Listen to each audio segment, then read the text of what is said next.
Buenos días y bienvenidos. Lo que vamos a hacer va a ser, bueno, pues explicar un poquito qué es lo que vamos a hacer en esta unidad didáctica 8 correspondiente a la realización de automatismos programables mediante Logo. Para ello, bueno, lo que vamos a ver es exactamente cuáles son las prácticas a desarrollar, que las tenemos aquí. Como podemos ver, comenzaremos con la realización de una puesta en marcha de un motor trifásico mediante realimentación e iremos haciendo varias prácticas mediante la simulación con KDesimu y la utilización del logo para entender cómo funcionan este tipo de autómatas. Luego solo extrapolaremos a lo que sería la utilización del autómata Siemens S7 1200. Pero esto nos va a ayudar a entender un poquito más fácil, poderlo simular fácilmente en un entorno más amigable que el que tiene el S7 1200 en el TIA Portal. Entonces, bueno, vamos a empezar con la práctica más sencillita que podemos tener, que sería la de puesta en marcha de un motor trifásico con realimentación. Y para ello, ¿qué es lo que vamos a hacer? Pues bueno, nos venimos a KDesimu y si nos damos cuenta, un segundito, que acudo ya por aquí, lo tengo aquí, perfecto. Bueno, pues lo que tenemos es, si nos damos cuenta, ¿qué es lo que tenemos que hacer en nuestro KDesimu? Pues en primer lugar, lo que haríamos sería lo correspondiente a nuestro esquema de potencia. Como hemos hecho siempre, en nuestro esquema de potencia tenemos un magneto térmico que denominamos como Q1, un contactor KM1, un fusible F1 y nuestro motor M1. En este caso, si nosotros lo realizásemos mediante un automatismo cableado, como ya lo hemos visto, bueno, pues lo tendríamos aquí abajo, cosa que luego eliminaremos para que no interfiera con la simulación con el logo. Entonces, lo que tendríamos sería, pues básicamente, nos olvidamos del fusible porque realmente el circuito de mando lo vamos a controlar a través del autómata y simplemente el autómata tendremos un magneto térmico para protección tanto térmica como magnética. Por lo tanto, ya no colocaremos el fusible típico que colocábamos en el circuito de mando. Y lo que vamos a tener va a ser el relé térmico, vamos a tener su pulsador de paro, su pulsador de marcha, su realimentación. Si nos damos cuenta, bueno, hemos dicho este sería el F1 y este sería la realimentación del, en este caso, pues del KM1. ¿Vale? Simplemente para recordar cuál es el funcionamiento. Hemos dicho KM1, que lo he puesto con minúsculas, no me había dado cuenta. Venga. Y para ello luego tenemos dos bombillas, H1 y H0, que lo que nos indica es el funcionamiento del motor y pues el disparo del relé térmico. ¿Cómo vamos a implementar esto? Mediante un autómata. Bueno, pues lo que vamos a hacer es, a diferencia de lo que hacemos con los automatismos cableados, bueno, en KDesimu lo que nos vamos a hacer es, lo primero, nos hacemos para tener mayor espacio de papel, lo que vamos a hacer es colocarnos en la configuración y ponernos una 3 en lugar de una 4 que tenemos habitualmente, ¿vale? Una vez que hemos hecho eso, ¿qué haríamos? Pues nos venimos aquí y lo que haríamos sería colocarnos un autómata. ¿Cuál de ellos? Pues en este caso nos vendríamos aquí, ¿dónde está? A ver, que no te localizo. Lo tenemos por aquí. No te veo. ¿Dónde estás?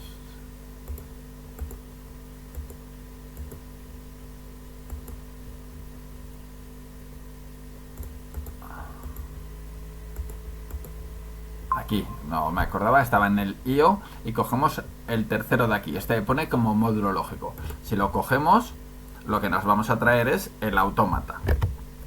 ¿Cómo tenemos que hacer con el autómata? Bueno, pues como he comentado en clase, el autómata lo tenemos que ver inicialmente como una caja negra, a la cual tenemos que conectar todas nuestras entradas y todos los elementos que nosotros queremos actuar. En este caso, ¿qué entradas tenemos nosotros en nuestra caja negra que luego ya desarrollará las funciones que tenga que desarrollar? Pues tenemos, como hemos visto aquí en el circuito, tenemos un contacto del F1, es decir, del relé térmico, un contacto cerrado, tenemos nuestro pulsador de paro y tenemos nuestro pulsador de marcha. Eso como elementos de entrada. Y son lo que nosotros vamos a cablear al autómata. ¿De acuerdo? Si nos damos cuenta, venimos con la línea 1, con el neutro y con la línea 1.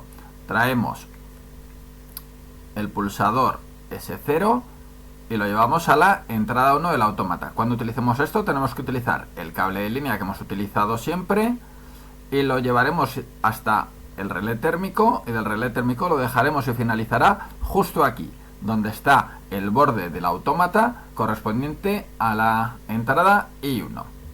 Y lo mismo vamos a hacer con el S1 y con el F1.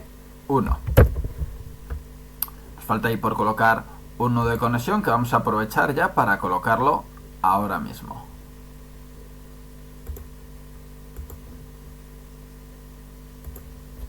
Ya lo tenemos. Y con eso cableamos todas las entradas.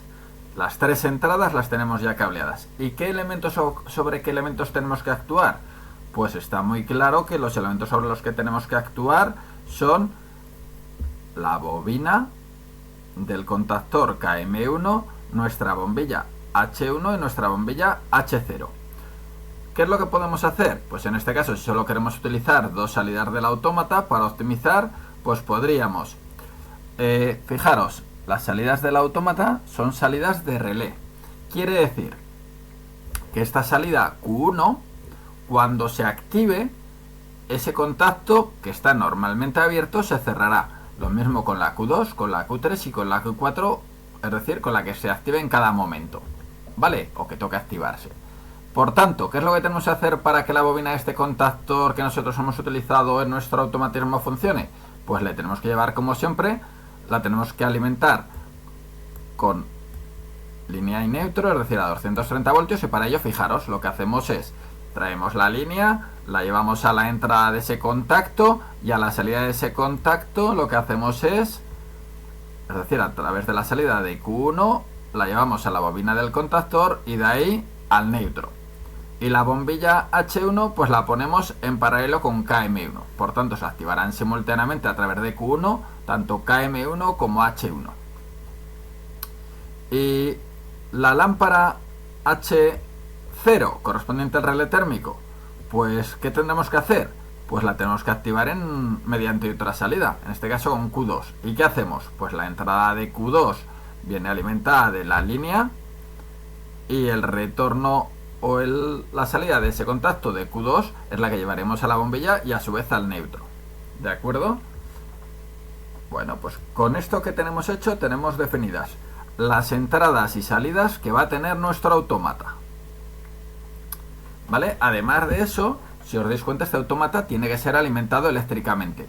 Y si os dais cuenta, lo que aparece como entrada P1 y la entrada P2 son las dos entradas a través de las cuales tenemos que llevar la línea y el neutro. Lo mismo, la conexión se realiza justo en este punto de aquí, en el borde del autómata y donde corresponde con esa entrada.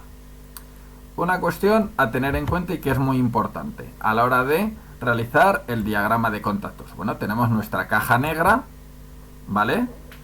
Que es la que tenemos que definir cómo va a hacer que esas entradas interactúen con las salidas. Y para ello lo que tenemos que hacer es un programa que defina cómo va a actuar ante las variaciones de las diferentes entradas. Y eso lo hacemos aquí, lo que tenemos aquí a la derecha. Lo vemos aquí, este es nuestro diagrama de contactos. Tenemos que tener en cuenta lo siguiente. En este caso nosotros tenemos dos contactos, perdón, la entrada I1 y I2 son dos contactos, la entrada I1 es un contacto normalmente cerrado, la entrada I2 un contacto normalmente abierto y la entrada I3 un contacto normalmente cerrado del relé. Bueno, esto es importante. Cuando una entrada I1 estará activa, pues en el caso del pulsador de paro, la entrada de I1 estará activa permanentemente, porque viene a través de un contacto normalmente cerrado, es decir, llega a tensión aquí, pues la entrada I1 estará activada. ¿Qué pasa con la entrada I3? Lo mismo, viene a través de un contacto normalmente cerrado, llega a tensión a la entrada I3, por tanto la entrada I3 estará activada normalmente. ¿Y cuál será la entrada que no estará activada normalmente? I2, porque está abierto, es un normalmente abierto, es el pulsador de marcha. Por tanto, ¿qué tenemos que tener en cuenta? Fijaros, a la hora de hacer el circuito o diagrama de contactos, primero tenemos que utilizar los bornes de alimentación, positivo y negativo, ¿vale? Para que lo pueda simular correctamente. Y ahora tendríamos que ir colocando los contactos. Estos contactos que están aquí del diagrama de contactos, ¿dónde los tenemos? Nos venimos aquí. Y aquí se nos abren los contactos normalmente abiertos, normalmente cerrados, activaciones por flancos. Y si os dais cuenta, aquí también tenemos la activación de las bobinas, de las salidas. ¿Vale? Entonces, ¿qué es lo que vamos a tener nosotros? Pues mira, nosotros para activar la salida Q1 que tenemos aquí, ¿qué tenemos que hacer? Pues mira, vamos a tener un contacto I3 que se corresponde con el contacto del relé térmico. En serie vamos a tener la entrada I1 que se corresponde con el pulsador de paro. Y en serie con esto, en paralelo vamos a tener el I2 que se corresponde con el pulsador de marcha y en paralelo un contacto normalmente abierto del Q1. Entonces, ¿cuál va a ser el funcionamiento? Y esto es fundamental que lo entendáis. Es lo siguiente. Cuando yo tengo activado, cuando yo dispongo de este contacto normalmente cerrado del S0, la entrada I1 está activada. Yo le he dibujado la I1 normalmente abierto. Como llega a tensión y está activada, va a cambiar su estado y por tanto estará cerrado. Por lo tanto dejará pasar tensión. Lo mismo nos pasa con I3, que es el del relé térmico. La entrada el relé térmico es un normalmente cerrado. Pero lo que está haciendo es que I3 va a estar activa. Por tanto, como I3 va a estar activa, ¿qué es lo que sucede? Tanto I3 como I1 estarán normalmente, si no se manipulan, si no se actúa sobre ellas, dejarán pasar la corriente por aquí, ¿vale? Hasta aquí. Pero para que pueda circular esa corriente es imprescindible que I2 esté activada. Como no lo está, pues sí, llegará la tensión hasta aquí, pero el circuito está abierto en I2, porque la entrada I2, que se corresponde con el pulsador de marcha, no está activa. ¿Qué sucederá cuando se pulse el pulsador S1 de marcha? Que la I2 se activará, por tanto se cerrará y se nos activará la Q1. Si se activa la Q1, automáticamente se activará la realimentación Q1 y Q1 se nos quedará permanentemente activada mientras no se pulse S0 o se dispare el relé térmico. Vamos a comprobarlo. ¿Cómo lo comprobamos? Pues muy bien, como lo hemos hecho hasta ahora. Nos venimos aquí al simulador. Por cierto, no os he contado otra cosa y es cómo activamos la bombilla correspondiente al relé térmico. Pues si os dais cuenta, lo que estamos haciendo es utilizar un contacto del I3 que activaría la salida Q2, que es la bombilla. Pero ¿cómo tiene que ser este contacto I3? Pues fijaros, hemos dicho que la entrada I3, que viene del contacto normalmente cerrado del relé térmico, viene a la I3. Por tanto, I3 estaría activa. Si I3 estuviera activa y utilizamos un contacto normalmente abierto, eso querría decir que si hubiésemos utilizado un contacto normalmente abierto, estaría activo, se cerraría y Q2 estaría activa. Por tanto, tendríamos activada siempre la lámpara de disparo del relé. ¿Qué es lo que tenemos que hacer? Pues el concepto contrario a lo que hacíamos en automatismos cableados. Tengo que utilizar el contacto normalmente cerrado de la entrada I3. Como la entrada I3 siempre recibe tensión, estará, si lo ponemos normalmente cerrado, pasará a estar abierto y por tanto nos activará la salida Q2. ¿Queda claro? ¿Se entiende? Bueno, vamos a hacer la simulación. Si nos venimos a la simulación, activamos esto, damos tensión al circuito, también damos tensión al circuito de potencia y si nos damos cuenta, ¿qué es lo que tenemos? Pues fijaros, lógicamente, como este contacto I1 es un contacto cerrado, llega tensión a la entrada I1 y está activa. Y lo mismo nos pasa con la entrada 3, que también está activa porque nos viene a través del contacto normalmente cerrado del relé térmico. Por tanto, nos aparece aquí azul como que este contacto que hemos puesto abierto, como está activado, está cerrado. Y lo mismo este otro de aquí. ¿Qué tenemos que hacer para que se active la salida Q1? Pues pulsar sobre el pulsador S1 de marcha. Cuando pulsamos, se activa la entrada 2, se activa el Q1 y aun cuando lo soltamos, ¿qué sucede? Que permanece la realimentación. ¿Se ve? ¿Se entiende? Vale, si ahora cogemos y pulsamos el pulsador de paro, al pulsar el pulsador de paro, que es la entrada 1, que es un normalmente abierto, en cuanto lo pulse y deje de tener tensión, pasará a estar como... ¿Lo vemos? Venga, lo pulso. ¿Y qué va a pasar? Que como es un normalmente abierto y ahora no le llega tensión, pues automáticamente, ¿qué pasa? Que el circuito se abre y entonces ya deja de estar activada la Q1. ¿Qué sucede cuando disparamos el relé térmico? Fijaros, si hubiésemos activado también lo mismo, tenemos el Q1 activado, si se nos dispara el relé térmico, la entrada 3 se va a abrir. Si la entrada 3 se va a abrir, este circuito se abrirá y Q1 dejará de estar activo. Y si I3 deja de estar activada, este contacto, que es un normalmente cerrado, ¿lo vemos? Se activará. Venga, vamos aquí. Lo pulsamos aquí. Pasa a estar abierto.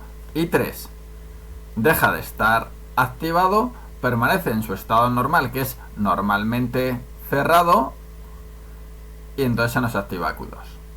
Bueno, esto sería un poco el ejemplo de funcionamiento de este circuito. Espero que os haya quedado claro y gracias por vuestra atención.